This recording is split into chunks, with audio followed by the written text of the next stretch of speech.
श्री शिवाय नमस्तुभ्यम लाइव आप Shiva YouTube channel में आप सभी का स्वागत है। छत्तीसगढ़ कोड़िया में हो रही शिव महापुराण की कथा हमने पहले दिन की कथा पंडाल में जाकर के सुनी। और नहीं, मैं तो ये कर रहा हूँ। हाँ, ये देख हमारे ग्रुप वाले मैंने पहुँची। श्री शिवाय नमस्तुभ्यम। कैसे मौसी लगे है दूसरे दिन की कथा हमने दोनों कथा को मैंने एक साथ जोड़ने का प्रयास किया है। आप भी गुरु जी के श्रीमुख से कथा का आनंद लीजिए और पंडाल का माहौल देखिए। श्री शिवाय नमस्तुभ्यम।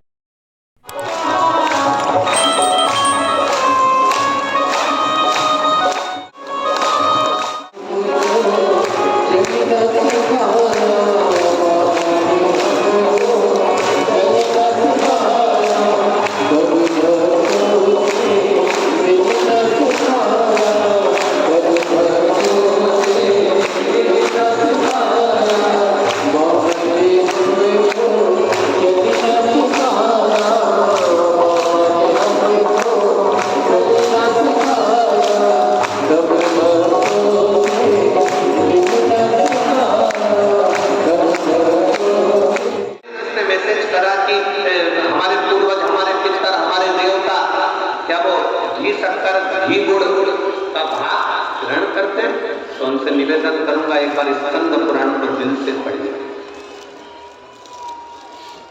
एक बार स्कंद पुराण को अपने मन से पढ़िए, एक बार शिव पुराण को दिल से पढ़िए। आपको मालूम पड़ेगा कि घी शक्कर जब कंडा जलाकर, गोबरी जलाकर, अनोना जलाकर, आपके यहाँ छत्तीसगढ़ में कंडे को क्या बोलते हैं हमें नहीं मालूम, पर गाय का जो गोबर होता है सूखा हुआ, अब कर जो गाय का गोबर होता है जो धूप में सूख गया होता है कंडा, शिव महापुराण की कथा।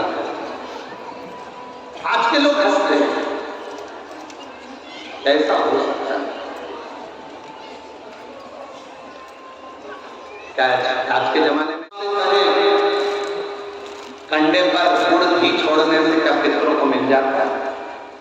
तर्पण का जल देने से क्या पितरों को मिल जाता है? शिव महापुराण की कथा में पंडाल में फोटो लेकर बैठ गए, अपने घर पर बैठकर चावल हाथ में रखकर कथा सुन रहे हो, क्या उसका फल पितरों को मिल जाता है?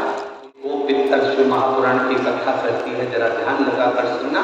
राजा सगर जो सूर्य वंश की पताका रहे, भगवान राम के जो वंशज रहे राजा सगर, राजा सगर ने एक यज्ञ करा जिसका नाम था अश्वमेध यज्ञ।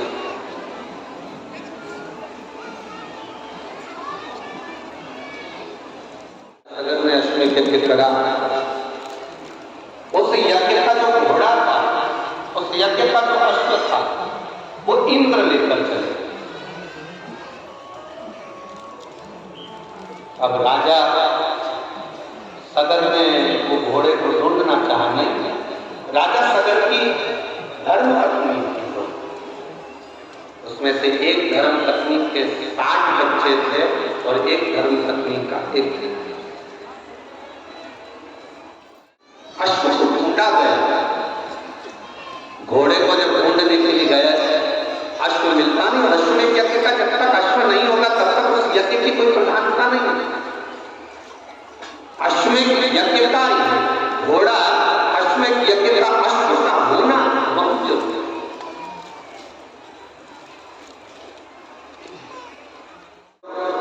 यह अश्वमेध यज्ञ भगवान राम ने भी करा, यह अश्वमेध यज्ञ राजा बलि ने भी करा, यह अश्वमेध यज्ञ भगवान कृष्ण ने भी करवाया। राजा सगर को नहीं मालूम कि इंद्र ने इसको चुरा लिया। कहीं इंद्र को लगा कि राजा सगर इंद्र की सत्ता को प्राप्त ना कर ले, इंद्र के वैभव को प्राप्त ना कर ले, इंद्र की गाली प्राप्त ना कर ले।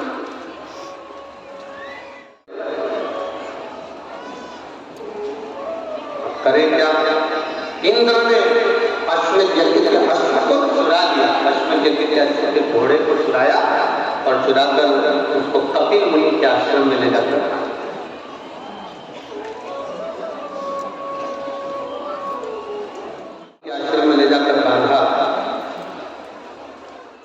जब उसको बांधा तब राजा सगर ने मन में सोचा कि भाई कपिल मुनि के आश्रम में ये घोड़ा राजा सगर को लगा कि घोड़े को ढूंढना जरूरी है, उन्होंने अपने 60,000 बेटों को बुलाया और 60,000 बेटों से कहा जाओ जाकर जरा इस पुत्र को, मेरे को घोड़ा जो ढूंढना हुआ है, अपने पुत्रों को बुलाकर कहा कि घोड़े को ढूंढ कर लेकर जाओ के लिए गए। जब घोड़ा ढूंढने के लिए गए तो घोड़ा मिला। राजा सगर के 60,000 बेटों को मालूम पड़ा कि जो घोड़ा है वो कपिल मुनि के आश्रम में बंधा हुआ है। कपिल मुनि के आश्रम में तो घोड़ा कपिल मुनि के आश्रम में बंधा है। ये उनके स्मरण में आ गया, ये उनकी स्मरण चित्त में।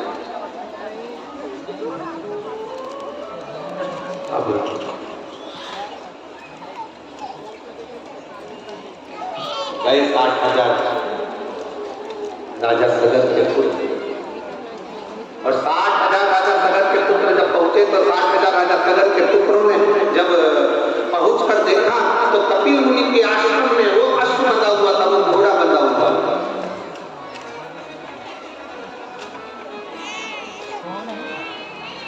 राजा सगर के 60,000 बेटों ने कह दिया ये कपिल मुनि तो चोर है। उनको नहीं मालूम कि इंद्र ने घोड़ा उठाकर राजा कपिल मुनि के आश्रम में इंद्र बांध कर आ गए। ये उनको भान नहीं हुआ, उनके स्मरण में नहीं आया, उनके चित्त में नहीं आया, उनकी वृत्ति में नहीं आया।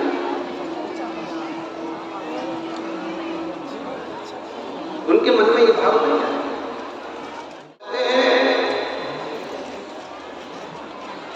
गाय के गोबर के कंडे पर धूप छोड़ने से घी गुड़ शक्कर पर घी छोड़ने से क्या पितरों को मिलता है? तो इस कथा को बड़े ध्यान से सुनना पितृपक्ष के अवसर पर। जितने लोग आस्था चैनल पर कथा सुन रहे हैं, जितने लोग फेसबुक पर कथा सुन रहे हैं, वो पितर शिव महापुराण की कथा यथौरिया में हो रही है। इसको जरा ध्यान लगाकर सुनना, चित्त में बिठाकर सुनना कि धूप छोड़ने का फल क्या होता है, क्या प्राप्त, क्या 60,000 राजा के पुत्रों ने जाकर देखा तो घोड़ा जो है वो कपिल मुनि के आश्रम में लगा। सबने कहा यहाँ कपिल मुनि का आश्रम में चले जाओ चले जाओ। जब व्यक्ति के भीतर अहम उत्पन्न हो जाता है, अरे कपिल मुनि होंगे अपनी जगह पर, ऋषिवर होंगे अपनी जगह पर, एक गुरु का ये काम होता है घोड़े को चुरा लेना, एक गुरु का ये काम है कि अश्व को चुरा लेना, ये अच्छी बात नहीं है, ये श्रेष्ठता नहीं। अब लोगों को देखो कोई झूठा इल्जाम लगा, दृष्टि से चलकर भस्म हो, एक जलकर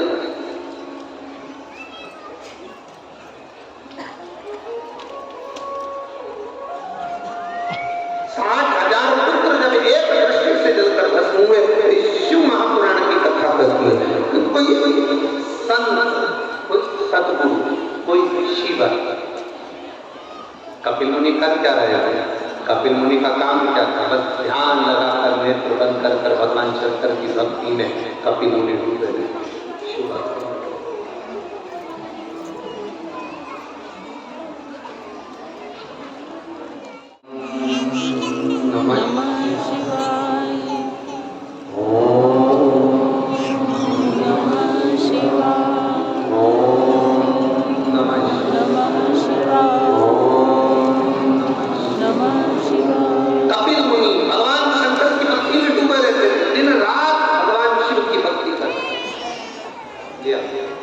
ये वही बच्ची है जिसका ब्रेन का 3 बार ऑपरेशन और ब्रेन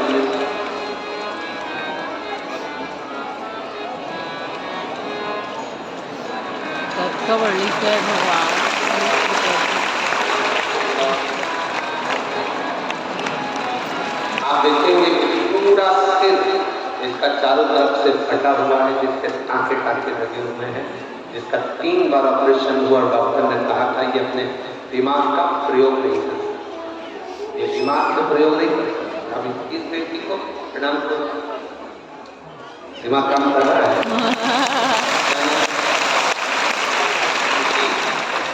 मम्मी का नाम क्या है? पापा का नाम क्या है? बहुत बहुत धन्यवाद। शिव कृपा।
महापुराण की कथा कहती है, जो भगवान शंकर का गुणगान में लगे थे कपिल मुनि, जो भगवान शंकर की भक्ति में लगे हुए थे कपिल मुनि, दिन रात शिव का गुणगान, शंकर की भक्ति, शंकर का स्मरण, शिव शिव शिव में डूबे हुए थे कपिल मुनि।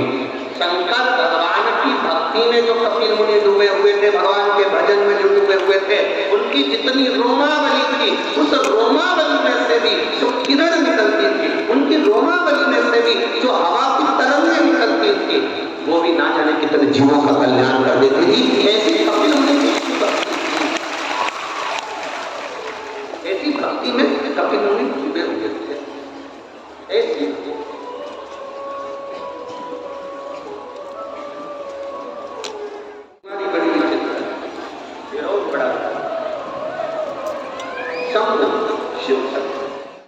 वहां से रुद्राक्ष लाए, उसका पानी तांबे के कलश में उस रुद्राक्ष को गलाकर पानी शिव जी को चढ़ाकर इसको दिया।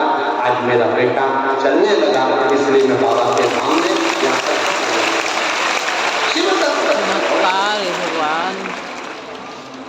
बेंगलोर, दिल्ली, बिलासपुर, रायपुर, सारे हॉस्पिटल में इस बेटे को दिखा चुके थे, पर इसका कोई निदान नहीं था, क्योंकि शरीर नीचे पूरा शून्य हो चुका था, शरीर काम नहीं करता था, इसको लेकर गोदी में चलना पड़ता।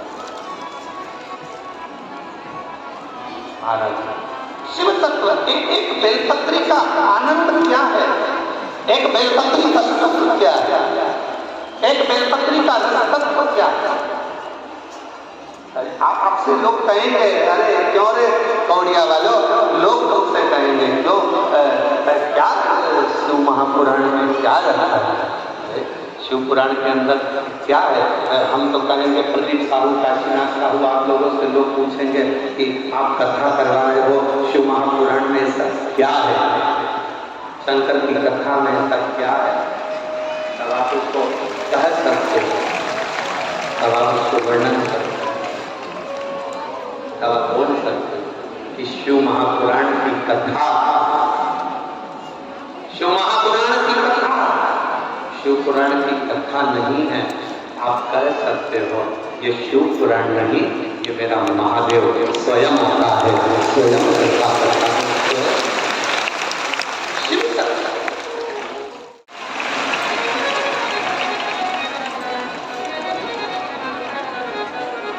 एक बार जोरदार ताली।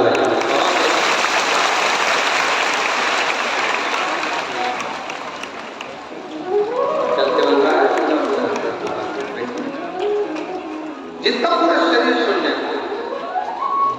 डॉक्टर बेंगलोर, दिल्ली सब लोग क्या हार गए।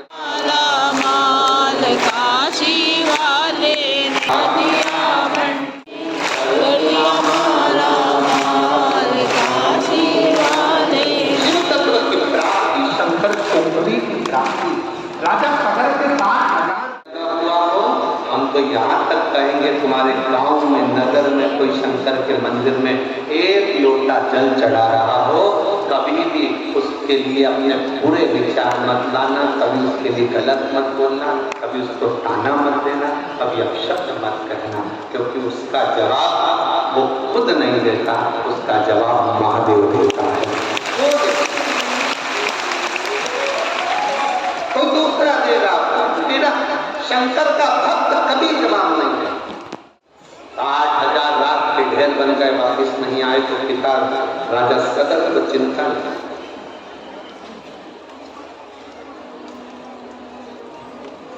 राजा सगर की एक रानी से 60,000 लड़के हुए, तो एक रानी से एक लड़का हुआ था जिसका नाम था असमंज। राजा सगर ने अपने पुत्र असमंज को बुलाया और असमंज को बुलाकर कहा, असमंज तुम्हारे भाई नहीं आए 60,000, जरा पता करो कि वो घोड़ा लेने गए थे, अश्व लेने गए थे, कहां चले?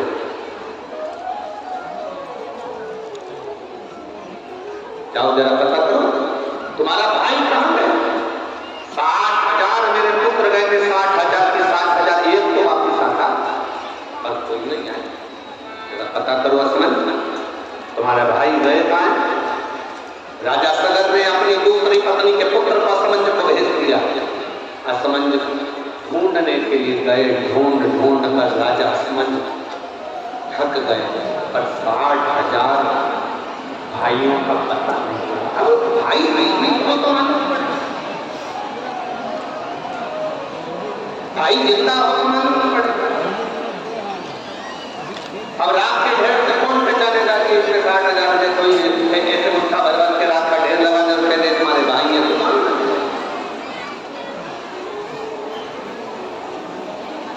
कौन मान सकता है?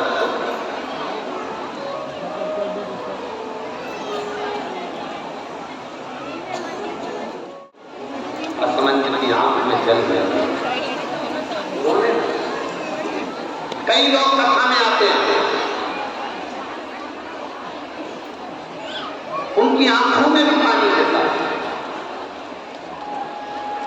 जब उस महापुराण की कथा, ये मटका तो बहुत छोटा है, देवता देते हैं पल्ला झाड़ कर, महादेव देता है चप्पल झाड़ कर। ये तो छोटा है। मेरा भाई कहाँ है?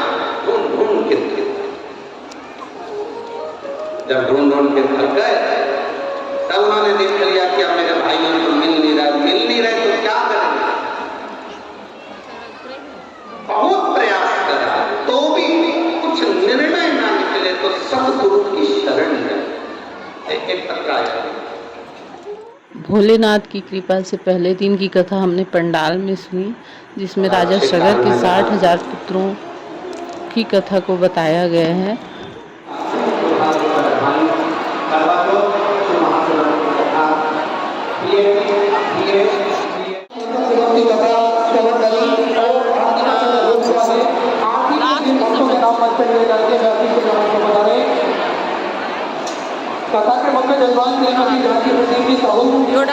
ये परमानेंट संगवारी शिव महापुराण सुने के ये रे मौसी ये रे एवं परमानेंट हरे शिव महापुराण सुनेंगे।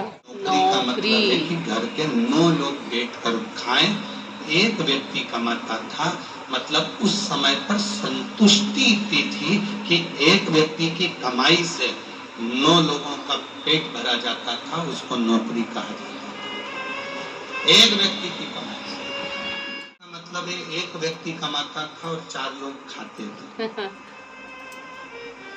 नौकरी, चाकरी, वेतन, तनख्वाह, पत्नी, माता, पिता और स्वयं या एक बच्चा, कि अपनी कमाई से केवल अपना ही भरण पोषण कर पाओ। इस कलिकाल में एक तन खा सके, उसका नाम है तनख्वाह। भी चली गई, अब इतना मिलता है कि वेतन, मतलब ये तन भी अच्छे से खा ना पाए, उसको वेतन कहा गया कि दूसरा खा सके पर स्वयं ना खा सके। धर्म को नीचे दबा दिया गया था, वेद पुराणों को बांध बांध कर पटक दिया गया था, लोगों को मंदिर छुड़वा दिया गया था, मंदिर कोई ना जाए, देवालय कोई ना जाए, शिवालय कोई ना जाए। जब चारों तरफ हाहाकार मचा, सनातन धर्म को बिल्कुल नीचे लाकर छोड़ दिया कि मंदिर मत जाओ, भगवान कुछ नहीं होता, धर्म कुछ नहीं होता, वेद कुछ नहीं होते, पुराण कुछ नहीं होता, शास्त्र कुछ नहीं होता। तब मेरे भोले बाबा की कृपा से जगत गुरु शंकराचार्य जी ने इस पृथ्वी पर जन्म लिया था और इस विश्व का कल्याण किया। 4 जगह पर बनी पीठ पर जो शंकराचार्य बैठते हैं उनमें शंकर का ही एक तत्व विराजमान होता है, शिव का एक तत्व विराजमान। कि 60,000 राख के ढेर बन गए मेरे भाई और वो मिल नहीं रहा, वो प्राप्त नहीं हो रहा। असमंज की बुद्धि में, विवेक में आ नहीं पाया कि मैं करूं तो करूं क्या, भाइयों को ढूंढ ढूंढ के थक गया, अब मिलेंगे कैसे। मेरे भाइयों को मैंने ढूंढा पर मेरे भाई मिलते नहीं है, कहां जाऊं मैं, क्या करूं मैं। हाँकने वाले सारथी ने कहा कि तुम अपने गुरु बाबा के पास में जाओ।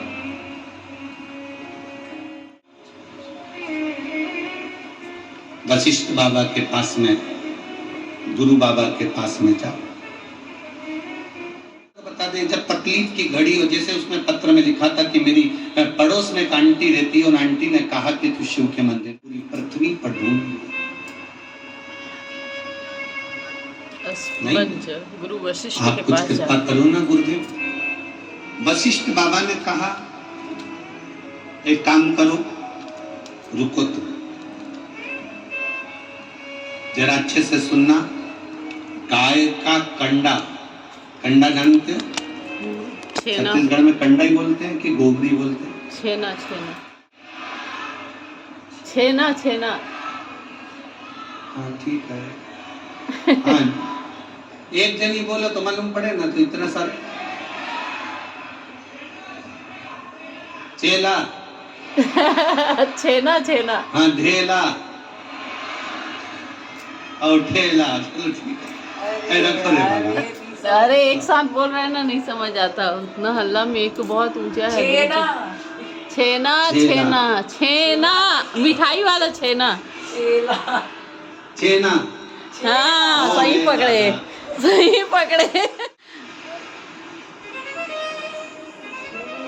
तो आज छत्तीसगढ़ में तो गजब को नाम आएगा या वो उपला, अलोना, गोबरी, जो समझो आप। पितरों को घी में गुड़ मिलाकर, शक्कर मिलाकर धूप देते हैं। वो धूप का प्रारंभ कहां से हुआ वो समझना।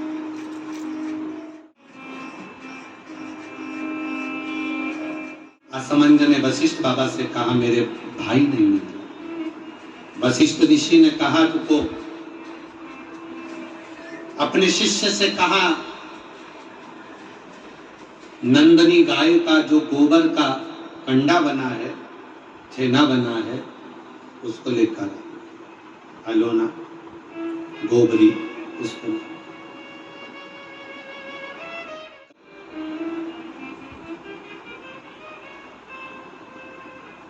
अग्नि में जलाया गया। जलाकर असमंज के सामने उसको रखा गया। उसमें नंदनी गाय के दूध का घी बनाकर उस कंडे पर छोड़ा गया। कंडे में से जो धुआं निकला, जो धूप निकली, जो तरंग निकली, जो सुगंध निकली, वशिष्ठ बाबा ने असमंज से कहा सुनो, ये तरंग, ये धुआं, ये गंध इस कंडे की, गाय के गोबर के कंडे की, उस घी की तरंग जहां जा रही है वहां तुम जाओ। इस तरंग, इस सुगंध के पीछे पीछे जाना, तुम्हें तुम्हारे भाई प्राप्त हो जाएंगे। असमंज उस तरंग सुगंध के पीछे पीछे पीछे पीछे पीछे पीछे खुशबू लेते हुए सुगंध धुएं के पीछे पीछे जाने लगे। कपिल मुनि के आश्रम में असमंज पहुंच गए। सुगंध जो कंडे पर धूप दी घी छोड़ा था, नंदनी गाय का जो घृत छोड़ा गया गंध से, कपिल मुनि के आश्रम में राजा रुक गए। असमंज उस गंध को वहीं पर जानकर उन्होंने देखा यहाँ पर जरूर मिलेंगे। तब कपिल मुनि मिले और कपिल मुनि से मालूम पड़ा कि मेरे 60,000 भाइयों ने कपिल मुनि पर घोड़े के चोरी का, अश्व की चोरी का इल्जाम लगाया था, अश्वमेध यज्ञ के अश्व की चोरी का इल्जाम लगाया था, इसलिए ये 60,000 कपिल मुनि के आश्रम में जलकर भस्म हो गए, 60,000 राख के ढेर बन गए। असमंज ने कपिल मुनि के हाथ जोड़ लिए, गुरुवर मैं आपको नमन करता हूँ, मेरे भाइयों से गलती हो गई, आप पर चोरी का इल्जाम लगा दिया, निवेदन केवल इतना है कि अब मेरे भाइयों का कल्याण कैसे हो। ये मेरे 60,000 जो भाई मरे हैं इनकी मुक्ति कैसे होगी, इनका मोक्ष कैसे होगा।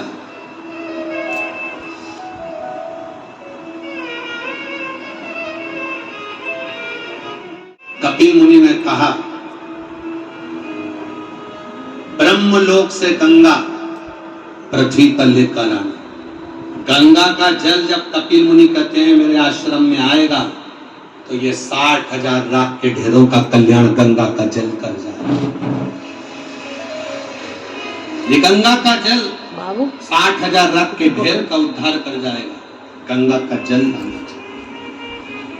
असमंज गंगा जी लाने में समय लगेगा, पहले तुम तुम्हारा घोड़ा लेकर जाओ, अश्व लेकर जाओ और तुम्हारे पिता सगर से अश्वमेध यज्ञ की पूर्णाहुति करवाओ, उसके बाद में गंगा लाना। अश्व लेकर असमंज चले, पर असमंज घर नहीं गए, वशिष्ठ बाबा के घर पर पहुंच गए। वशिष्ठ ऋषि के यहाँ जाकर असमंज ने हाथ जोड़कर कहा गुरुदेव तुमने जो कंडे पर घी छोड़ा था, गाय का जो घी छोड़ा था, उसकी जो गंध उठी थी, वो गंध ने मुझे अपने भाइयों से मिलवा दिया। आपसे एक निवेदन है गुरुदेव। गुरुजी बोले, वशिष्ठ बाबा बोले बोलो असमंज क्या चाहते हो। असमंज ने कहा गुरुवर एक आशीर्वाद संसार के लोगों के लिए दे दीजिए कि गाय के गोबर के कंडे पर, गाय के गोबर के छेना पर, अलोनी पर इस कंडे पर जो घृत गाय का घी छोड़ेगा या गुड़ शक्कर उस पर छोड़ेगा, उसकी गंध उसके पितरों को तृप्त कर दे और पितरों का आशीर्वाद उसके घर पर दे। ये मुझे वर दीजिए, ये मुझे वर प्रदान करिए। लोगों में से कितने लोग हैं जिनके घर में कंडा जलाकर धूप दी जाती है, हाथ हिलाओ जरा। सभी लोग हैं, बहुत सारे, ठीक है रखिए। श्राद्ध पक्ष में ये दुनिया के लोग भले हंसे हमारे सनातन धर्म पर, दुनिया के लोग भले हमारे सनातन धर्म पर उंगली उठाएं कि कंडा जला, घी शक्कर छोड़ने से क्या हमारे पूर्वजों को प्राप्त हो जाती है। दुनिया के लोग कितना भी हंसे, दुनिया के लोगों को ये ज्ञान होना चाहिए कि गाय के घी में, गाय के कंडे में जब अग्नि तपती है और गाय का घी जब कंडे पर डलता है तो हमारे पूर्वजों को वो तरंग प्राप्त होकर हमें वर प्राप्त होता है और हमारे जीवन का कल्याण होता है, हमारे जीवन का सुख प्राप्त होता है।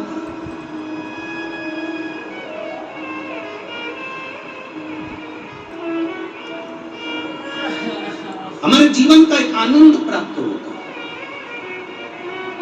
गोपितर मिलता है। आप शंकर भगवान को एक लोटा जल चढ़ा रहे हो और मन में सोच कर जल चढ़ा रहे हो, धीरे धीरे हाथ में जल लेकर धीरे धीरे समर्पित कर रहे हो। श्री शिवाय नमस्तुभ्यं, श्री शिवाय नमस्तुभ्यं, श्री शिवाय नमस्तुभ्यं, धीरे धीरे जल चढ़ा रहे हो। कई लोग कहते हैं कि शंकर जी पे चढ़ा हुआ जल क्या महादेव को प्राप्त होता है? क्यों नहीं होता? क्यों नहीं होता? आप दिल से ये एक पत्र जीवन सार्थक करो। वशिष्ठ बाबा के वरदान घर आए, पिता को अश्व दिया, अश्वमेध यज्ञ पूर्ण हुआ। अश्वमेध यज्ञ पूर्ण। आप लोगों को मालूम होगा आरती के बाद कपूर क्यों जलाया जाता है? से उत्तर दें। हम सुने आरती के बाद कोई छोड़े हुए कपूर क्यों जलाया जाता है? किस लिए? बहुत सावधानी से कथा सुनिए, जीवन की सार्थकता देने वाली कथा है। निवेदन करूंगा कि बाहर जितनी पब्लिक बैठी है, धूप में बैठी, पेड़ के नीचे बैठी, उनको ड्रोन शॉट से कवर कर उनको भी आस्था चैनल पर जरूर दिखाएं कि छत्तीसगढ़ का शंकर भगवान के प्रति प्रेम क्या है, शिव तत्व की स्नेहता। आरती के बाद कपूर क्यों जलाया जाता है?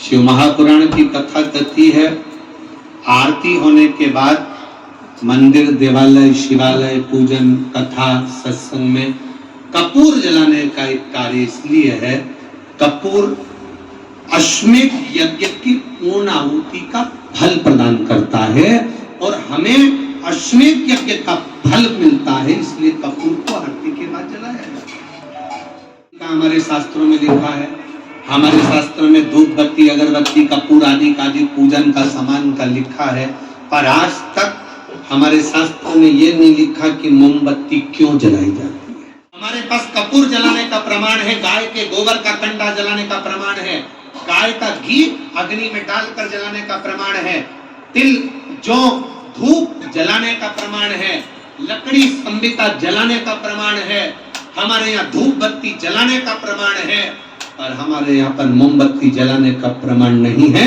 हमारे सनातन धर्म का आनंद पाने का प्रमाण। हमारी ओर आप उससे कह देना तू मेरे यहाँ आना छोड़ दे, पर मैं मंदिर जाना नहीं छोड़ूंगी, क्योंकि शिव ने मुझे दिया, शंकर ने मुझे भंडार काशी वाले ने, माल काशी वाले ने, भंडार काशी वाले ने,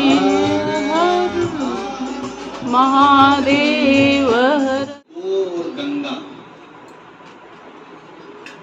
आप लोगों ने सुना है कि नहीं सुना? ये शब्द लोगों के मुंह पर रहता, गो गंगा, गो गंगा। गो गंगा का मतलब क्या होता है कि गंगा को लाने के लिए गौ माता के कंडे पर जलाए गए घी की गंध से जो 60,000 राख के ढेर मिले थे, तब जाकर गंगा मैया पृथ्वी पर प्रकट हुई थी। इसलिए गो गंगा का प्रमाण हमारे यहाँ शास्त्र वर्णन है, भगवान शिव का कथा का वर्णन। अब जरा ध्यान देना, बड़ी सुंदर एक कथा गोपितर्षु महापुरुष। श्राद्ध पक्ष में जो गौ माता के विवाह की इस पवित्र कथा को जो सुनता है, उसके पितर कभी नरक नहीं भोगते, वो देवलोक में पहुंचते। शायद छत्तीसगढ़ के इतिहास में पहली बार गाय माता की विवाह की कथा आप लोग सुनेंगे। आप लोगों ने सुनी है क्या कभी कि गाय का विवाह किसके साथ हुआ था, उसके बच्चे कितने हुए थे? और मुझे लगता है कि केवल छत्तीसगढ़ नहीं, जितने लोग आस्था चैनल पर, जितने लोग फेसबुक यूट्यूब पर कथा सुन रहे हैं, उन सबको ये मालूम होना चाहिए कि गौ माता का विवाह कब हुआ था, गौ माता का विवाह किसके साथ हुआ था, उनके पति का नाम क्या है, और पितरों से उनका संबंध क्या। क्यों गौ माता को रोटी दी जाती है और कहा जाता है कि पितरों की मुक्ति का उपाय?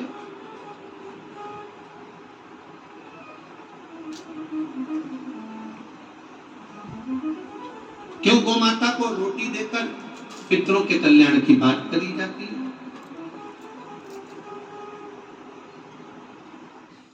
गौ माता को ग्रास देकर पूर्वजों के कल्याण की बात करी जाती है। शिव महापुराण की कथा तो यहां तक कहती है, आपके पास में श्राद्ध करने के लिए कुछ भी नहीं है। 16 श्राद्ध में अगर आपको एक ब्राह्मण को भोजन कराने के लिए धन भी नहीं है, किसी बहन बेटी को देने के लिए कुछ भी नहीं है, अगर 1 रुपया भी अन्नदान में नहीं कर सकते हो तो शिव महापुराण की कथा कहती है कहीं घास लगी हो, उस घास को हाथ से नोच कर खींच कर गाय माता के अगर मुख में भी दे दिया जाए तो पितरों को श्राद्ध के बराबर फल प्राप्त। शंकर की भक्ति का फल जीवन का एक सुख देने वाला होता है, एक आनंद देने वाला। इस कथा के पंडाल में एक भाई ऐसे बैठे हैं जिनके मुख में दांत में कैंसर हो गया था और उसको मुख का ट्यूमर कैंसर कहा।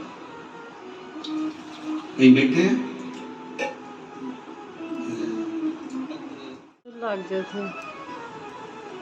भाई साहू, ग्राम दारा, जिला बेमतरा, छत्तीसगढ़ की रहने वाली। कहीं बैठी है? अगर कहीं बैठी हो तो हाथ हिला सकती है। आप ही हैं? दोनों हाथ हिला दो एक बार। 10 वर्ष की आयु है, में ट्यूमर कैंसर का नाम रोग हुआ, जिसके लिए बहुत सारे हॉस्पिटल में गई, अलग अलग जांच कराई। आप लोगों से निवेदन है, आप लोग हाथ ना हिलाइए। कैमरे वाले अगर कैमरा दिखाते हैं तो केवल जो खड़े हैं उन पर उनका फोकस है। मत हिलाओ का तुरंत हिला। बहुत सारे हॉस्पिटल में गई, अलग अलग जांच कराई, जिसमें मुझे कैंसर, मानसा ट्यूमर, इतना भयंकर बीमारी थी गुरुदेव। मेरे मुंह को खोलती थी तो कम से कम 2 कप भरकर खून निकल जाए, इतना रोज बस मुंह को खोलती थी और खून टपकना प्रारंभ हो जाता था। ऐसा भयंकर कैंसर शायद ही किसी को हुआ हो। डॉक्टर भी कह रहे थे कि इस मुंह के ट्यूमर कैंसर को पहली बार हमने इतना भयंकर देखा, जिसमें मुख से 24 घंटे खून निकलता था। जीभ के ऊपर हिस्सा, दांत के पास का हिस्सा पूरा सड़ चुका था, जिसमें से खून बहता था। गुरुदेव, डॉक्टर ने कहा था तुम्हारे मुंह को काटा जाएगा, मांस और दांतों को पूरा निकाला जाएगा और इस कैंसर के लिए थेरेपियां होंगी। पर इसका डॉक्टर छत्तीसगढ़ में नहीं है, ये डॉक्टरों ने कहा। बड़े से बड़े डॉक्टर को दिखाया तो कहा बाहर से डॉक्टर को बुलवाना पड़ेगा, वो इसका ऑपरेशन करेगा। तुम्हारी स्थिति ठीक नहीं है, तुम्हारा शरीर भी ऐसा नहीं कि तुम इस ऑपरेशन को झेल सको। गुरुदेव, डॉक्टर को जांच कराकर वापिस आ गई, क्योंकि डॉक्टर को बाहर से बुलाने के लिए पैसा चाहिए था, इतना मेरे पास में नहीं था। मुंह में से रात खून की धार लगातार बहती थी, भोजन कर नहीं सकती थी, बहुत तकलीफ में आ गए। उसके बाद एक दिन टीवी पर चैनल बदलते बदलते कथा आ गई, जिसमें आपने पशुपति व्रत के बारे में कहा और 1 लोटा जल और 1 बेलपत्री। शंकर भगवान के पास में जहां बैठते हो, बेलपत्री की पत्ती का मुख अपनी तरफ करना, डंडी का मुख तुम्हारे सामने होना चाहिए, वो वाला प्रयोग करा गुरुदेव। और बाबा की चढ़ी हुई बेलपत्र खाना प्रारंभ करी। पूरे मुंह में से खून बहता था। बाबा से कहती थी तेरी बेलपत्र को या तो खून में रख या जिह्वा में रख, ये तेरी मर्जी है। गुरुदेव, महादेव की उस बेलपत्र का क्या गुरुदेव क्या वर्णन करूं। ये मेरी तीसरी कथा है गुरुदेव जो पंडाल में सुन रही हूँ। बाबा को प्रार्थना कर कर जमीन को हाथ लगाकर जाती थी, कथा की भूमि को मुख पर फेर कर जाती थी। बेलपत्री बाबा की चढ़ी हुई खाती थी। श्री शिवाय नमस्तुभ्यम कथा के पंडाल में बोल कर जाती थी। आज मेरे मुंह का पूरा कैंसर समाप्त हो गया, खून बहना बंद हो गया और डॉक्टर को जांच कराई तो डॉक्टर कहता है अब आपका कैंसर नहीं है। ये शिव तत्व। अब ठीक हो बहन? एक बार तुम्हारा चैनल के माध्यम से मुख खोल कर दिखाइएगा। चैनल वाले कैमरा क्लोज करेंगे और एलईडी पर आप सब लोग उस मुख का दर्शन करेंगे जिससे खून लगातार बहता था। श्री शिवाय नमस्ते। एक बार मुख खोलकर बड़े भाव के साथ चेहरे पर हाथ लगाकर बताओ, शिव तत्व की प्राप्ति का ये अनूठा आनंद। हर हर महादेव। बैठिए बहन, बैठिए। श्री शिवाय। देवो भोले तेरी काशी में गौ